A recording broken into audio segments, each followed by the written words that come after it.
네, 오늘은 사도행전 두 번째 시간입니다.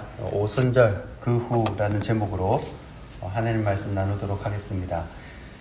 이 사도행전의 역사는 교회의 역사입니다.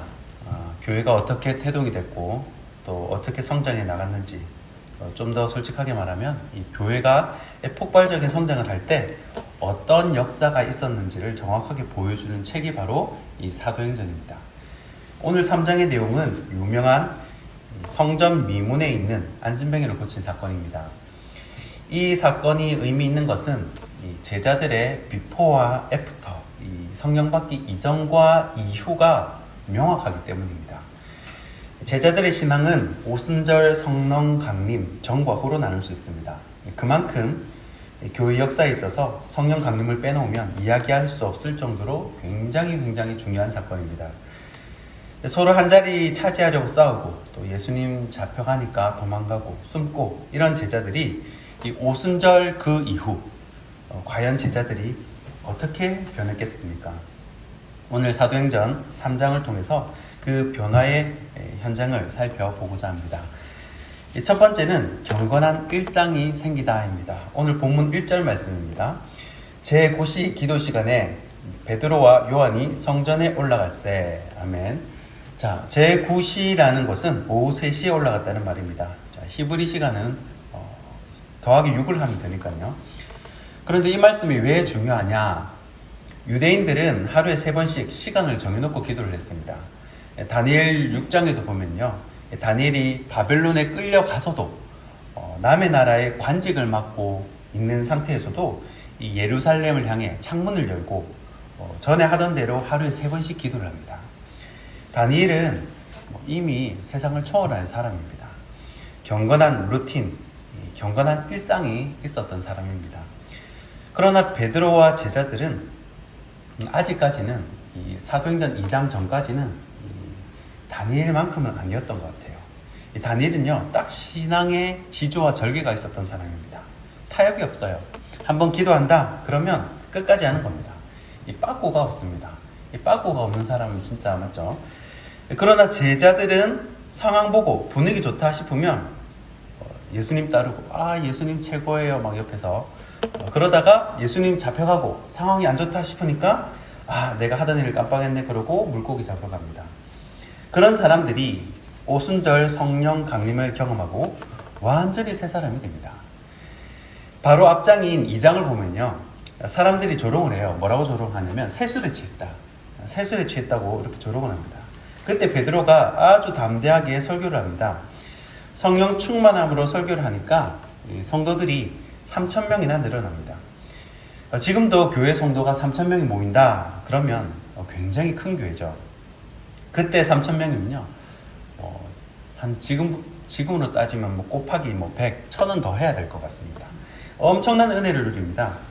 성도들이 자기 소유를 내어놓고 또 유무상통한 생활을 합니다. 이 사역자로서 얼마나 보람이 있고 뿌듯하겠습니까? 그러나 이 초심을 잃지 않는 것이 중요합니다. 좀 이뤘다고 해서, 여유가 생겼다고 해서 시간을 결코 허투루 쓰지 않습니다. 서울의 어떤 목사님은 바둑을 너무 좋아해가지고요, 하루에 몇 시간씩 바둑을 두시는데 하도 이제 바둑을 두니까 주일에 성도들이 앉은 이 성도들 머리를 보니까 이 바둑알처럼 보이더랍니다. 그래서 그날로 내가 이래서는 안 되겠다 싶어서 바둑을 부숴버리고 이렇게 목회에만 전념을 했다고 합니다. 베드로는 성령 받고 난 이후에 경건한 일상이 생깁니다.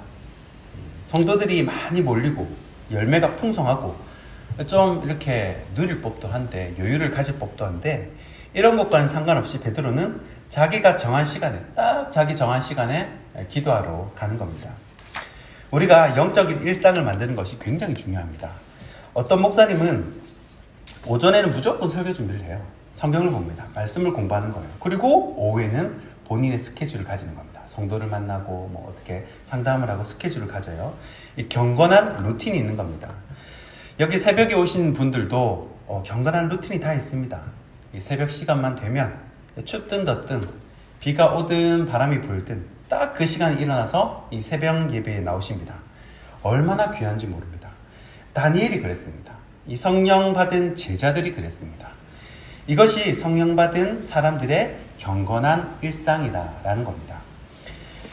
두 번째는 예수를 전해주다입니다. 오늘 본문 5절과 6절입니다. 그가 그들에게서 무엇을 얻을까 하여 바라보거늘 베드로가 이르되 은과 금은 내게 없거니와 내게 있는 것을 이것을 내게 주노니 나사렛 예수 그리스도 이름으로 일어나 걸으라 하고. 아멘. 자, 세상이 우리에게 바라는 것이 있습니다. 좀 더 정확하게 말하면 우리가 세상에 줄 수 있는 무언가를 가지고 있어야 합니다. 우리가 세상에 줄 수 있는 것이 무엇이 있겠습니까? 불과 30년, 40년 전만 해도 교회의 문화가 사실은 세상의 문화보다 앞섰습니다. 교회에 오면요, 밖에서 구경하지 못했던 일렉 기타도 있고 드럼도 있고 집에서 못 먹어보던 맛있는 간식도 교회 가면 있었습니다. 수련회 한다 하면, 성경학교 한다 하면 그때는 잔치인 거예요. 맛있는 것도 먹고 게임도 하고 그게 더 재밌었어요. 그런데 지금은 세상이 훨씬 더 세련되고 앞서갑니다. 재미있는 것들이 훨씬 많습니다. 아무리 예배를 화려하게 세팅한다 하더라도 제가 보니까 그 나훈아 콘서트 조명이 훨씬 더 화려하더라고요. 멋지게 세팅을 해놨습니다. 요즘은요, 간식을 나누어 줘도요, 아이들이 그 간식을 두고 가거나 안 먹거나 먹다가 버리고 가는 경우가 많이 있습니다. 먹을 것이 집에도 많고 풍요하기 때문입니다. 아쉬울 게 없는 겁니다. 자, 그러면 우리보다 더 세련되고 이 나이스한 세상에서 승부를 볼 수 있는 것은 무엇이겠습니까? 당연히 예수 그리스도입니다. 세상에는 은과 금이 많습니다. 이 부와 귀도 세상 권세 잡은 자들이 다 가지고 있습니다. 그러나 없는 것이 하나 있는데 그들이 없는 것이 바로 예수 그리스도입니다. 우리는 바로 예수 그리스도를 전해 주어야 합니다. 은과 금은 한계가 있어요. 은과 금은 나눠주는데 한계가 있습니다.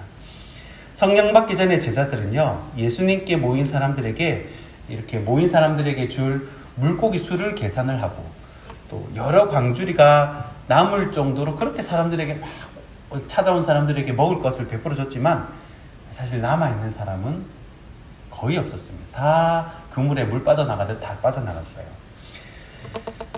그러나 성령 받은 후에 제자들은 이 물고기나 떡을 주려고 계산을 한 것이 아니라 바로 예수 그리스도를 전해주는 겁니다. 왜냐하면 예수님이 생명이고 예수님이 빛이시기 때문입니다. 예수님이 치료자요, 예수님이 구원자이시기 때문입니다. 한 번은 예전에 이 고 옥하는 목사님이 목회자 세미나 때 전하는 메시지를 들은 적이 있습니다. 이 목사들이 설교를 한다 해놓고 성경 본문을 읽어놓고 이 성경 이야기는 안 하고 딴 이야기만 한다는 거예요. 성경은 안 다르고 전혀 다른 이야기만 한다는 겁니다. 성경이 예수 그리스도의 이야기인데 예수님 이야기는 하나도 없고 다 도덕적인 설교, 또 웃기려는 설교만 한다는 이 후배 목사를 향한 그런 선배 목사의 질타였습니다. 우리가 전해줄 것은요, 도덕도 아니고 예절도 아니고 은과 금도 아닙니다. 바로 오직 예수 그리스도임을 믿으시기 바랍니다.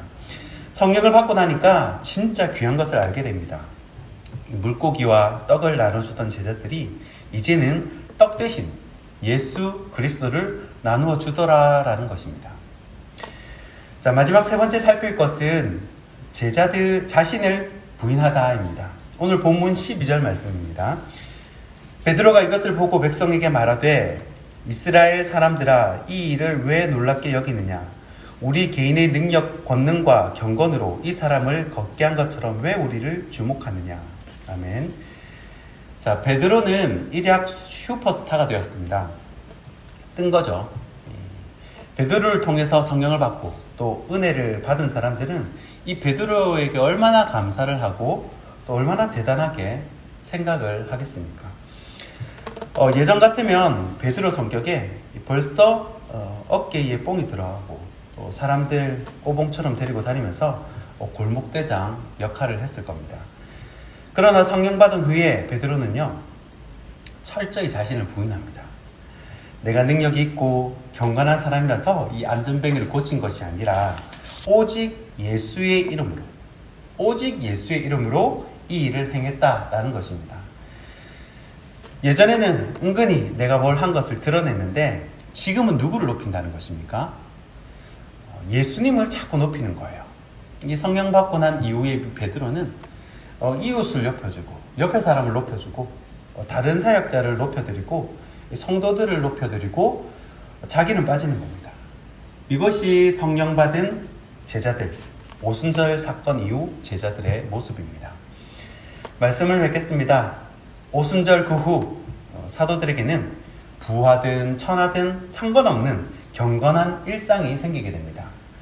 오순절 그 후 떡을 나누던 제자들은 떡 대신 예수님을 증거하는 증인들이었습니다. 오순절 그 후 사도들은 자신은 부인하고 예수님을 높이는, 예수님만 높이는 제자들이 되었습니다.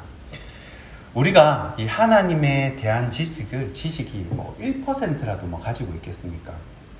그럼에도 불구하고 우리는 오늘도 하나님을 더 알아가기를 애쓰고 날마다 성령 충만을 위해 애를 써야 합니다. 간구를 해야 합니다.